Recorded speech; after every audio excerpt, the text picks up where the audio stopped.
হযরত আলী রাদিয়াল্লাহু তাআলা এর বিবরণ হলো, ওনার সম্পর্কে গ্রাম্যবাসী, গ্রামের আরব, ওনাকে আরবি বলা হয়, গ্রামের মধ্যে থাকে। এরকম একজন ব্যক্তির কোনো একটা বিষয়ে হযরত আলী রাদিয়াল্লাহু তাআলার সম্মুখে উনি এভাবে আল্লাহ তাআলার কাছে মাফ চাইতেছে, আল্লাহুম্মা ইন্নী আস্তাগফিরুকা ওয়া আতুবু ইলাইক।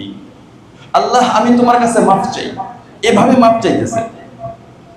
হযরত আলী রাদিয়াল্লাহু তাআলা ওনার কথাটা শুনছে, শোনার পর একটা উত্তর দিছে, ইয়া হাযা ইন্না সুরআতাল ইস্তিগফার বিত-তাওবাতি তাওবাতুল কাযযাবিন। আলী রাদিয়াল্লাহু তাআলা বলছে যে তুমি যেই পদ্ধতিতে মাফ চাইছো এটা হলো মিথ্যুকদের তওবার মতো। ইয়া হাযা ইন্না সুরআতাল ইস্তিগফার, খুব দ্রুত ইস্তিগফার পাঠ করা, বিত-তাওবাতি তওবার জন্য, তাওবাতুল কাযযাবিন এটা হলো মিথ্যুকদের তওবার মতো।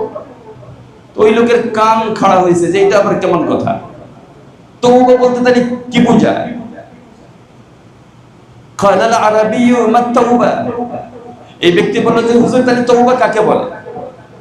উনি বলেন ইয়াজতামিউহা সিত্তাতু আশিয়া, তওবার মধ্যে 6টা জিনিস থাকবে। তওবার মধ্যে কয়টা জিনিস? ইয়াজতামিউহা, তওবার মধ্যে জমা করবে সিত্তাতা আশিয়া, 6টা জিনিস তওবার মধ্যে থাকবে। শুধু আস্তাগফিরুল্লাহ না, তওবার মধ্যে কয়টা জিনিস থাকবে?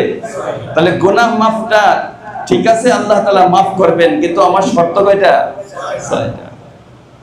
আলাল মাজি, এক নাম্বার, আলাল মাজি মিনাজ যুনুবি আন-নাদামা।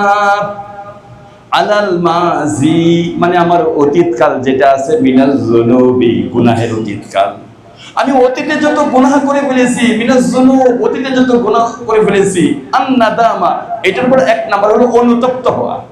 এক নাম্বার কি? অনুতপ্ত হওয়া।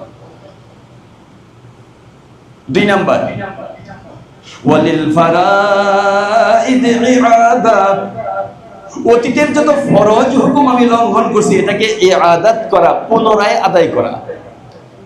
যৌবনে নামাজ ছেড়ে দিয়েছিলাম, যৌবনে রোজা রাখিনি, যৌবনে অনেক অন্যায় করছিলাম যেটা ফরজ ছিল আমার উপর, এই ফরজ আমলটা যেহেতু এখন হায়াত আছে এগুলা তাই না, ওয়ালিল ফারাইদ ইআদা, ফরজগুলোকে পুনরাবৃত্তি করা, নতুন করে আবার আদায় করা।